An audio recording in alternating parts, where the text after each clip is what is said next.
Good evening, ladies and gentlemen, boys and girls, and welcome to tonight's broadcast. This is your friendly voice from the past, bringing you a tale of Yuletide intrigue, snow-laden suspense, and a dash of holiday spirit to keep you on the edge of your seat.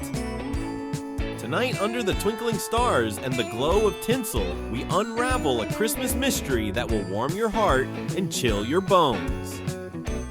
So stoke the fire, pour a mug of cocoa, and pull that blanket just a little tighter, because this isn't your average holiday story. Join us as we venture into a small town cloaked in snow, where secrets linger like frosty breath on the winter air. Stay tuned for A Christmas Mystery in Cedar Hollow, a tale that will make you think twice about who's naughty and who's nice. Now dim the lights, hush the room, and let the mystery unfold. A Christmas Mystery in Cedar Hollow. It was December 20th, and the small rural town of Cedar Hollow was draped in a blanket of snow, twinkling with Christmas lights. The townsfolk, known for their vibrant holiday spirit, were busily preparing for the annual Christmas Eve celebration at the town square. But an unexpected mystery threatened to derail the festivities. The centerpiece of Cedar Hollow's Christmas Eve celebration was always the 30-foot Christmas tree that stood proudly in the square, decorated by every member of the community. But this year, as Deputy Sheriff Eric unlocked the storage barn to retrieve the town's treasured ornaments, he found the place ransacked. The ornaments, some of which had been handed down for generations, were missing. Deputy Eric ran to Mayor Matt and his wife, Patty, who were already knee-deep in plans to make this the best Christmas yet. Patty immediately summoned Jamie, a no-nonsense organizer and the town's city planner, and Pastor Paul, the Cedar Hollow church pastor, who was respected for his spiritual insight and influence in the community. "We can't let this ruin Christmas," declared Mayor Matt. "We'll solve this together. Let's assemble everyone at the town hall." The entire town gathered that evening, a blend of concerned faces and determined expressions. Gerald, the city building inspector, stood up and volunteered to inspect trash bins and alleyways for any sign of the ornaments. Jamie proposed a search party, dividing the town into groups. Frank and Kimberly, the owners of everyone's favorite restaurant at the edge of town, Blackburn's BBQ, offered his famous beef jerky sticks for all in the search party. Eddie, his most loyal employee, quickly began passing them out as they left. Dan and Gay, who owned D&G Cattle Ranch, which, by the way, supplied Frank with the best cuts of beef in the whole county, offered the use of their hounds in the search. Maxine, after a bite of her blueberry cake donut, took a sip of her hot coffee and said, "Eileen, Bernice and I will man the radio dispatch office and coordinate communications between search parties." "Let's move quickly," urged Karina. "JP and I will be happy to lead one of the search teams. We have just 4 days." JP reluctantly paused, chewing on one of Frank's famous beef sticks, and nodded in agreement. The search teams scoured every nook and cranny of Cedar Hollow. Braden and Alexi, siblings full of curiosity, stumbled upon a trail of tinsel leading into the woods. They called for Deputy Eric, who followed the trail with them.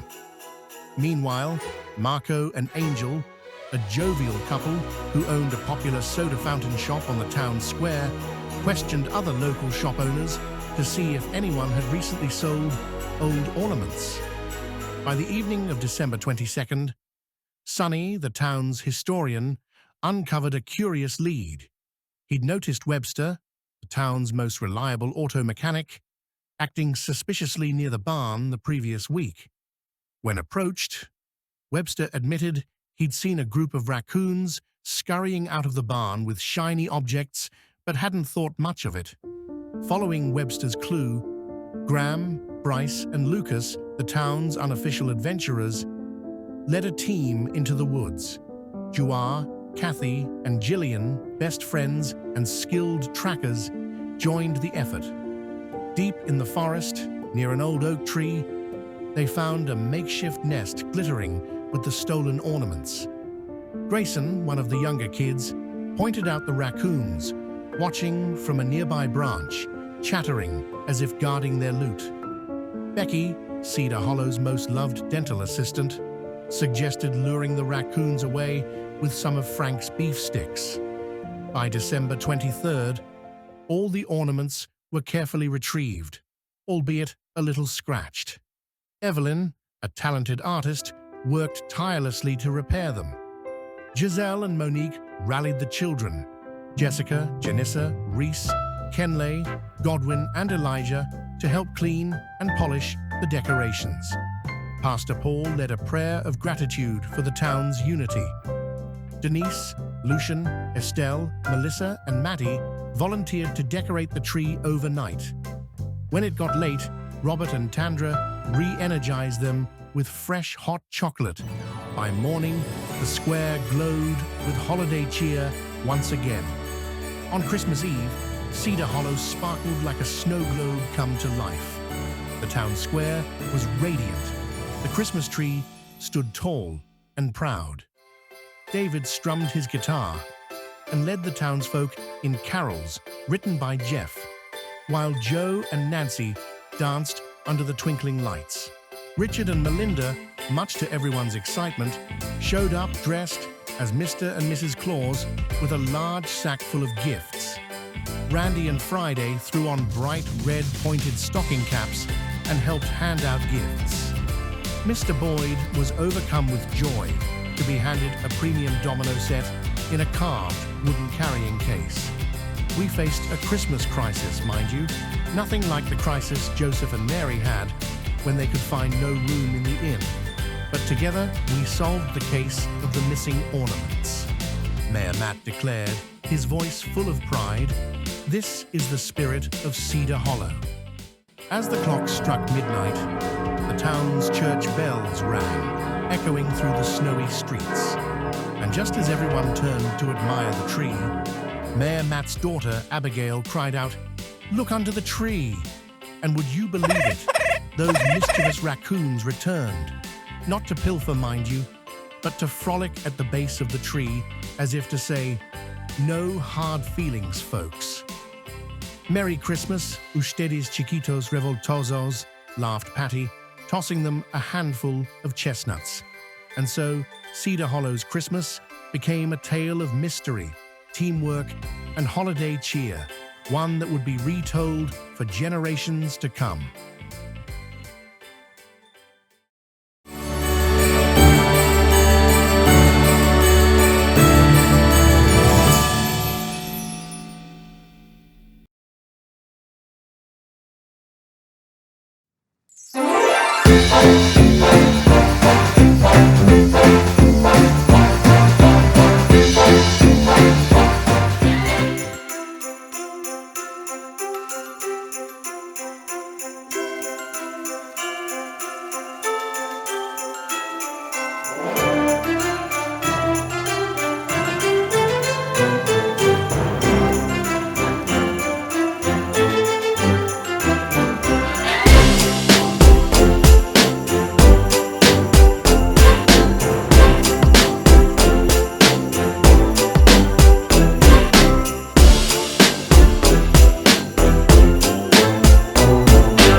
Hey there, kids and parents. This Christmas, get ready for the toy that's taking the nation by storm. The amazing Whirlo Wheel. The Whirlo Wheel is the spinning sensation that's guaranteed to make your holiday season extra jolly. Watch it zip, spin, and dazzle with its bright, colorful lights.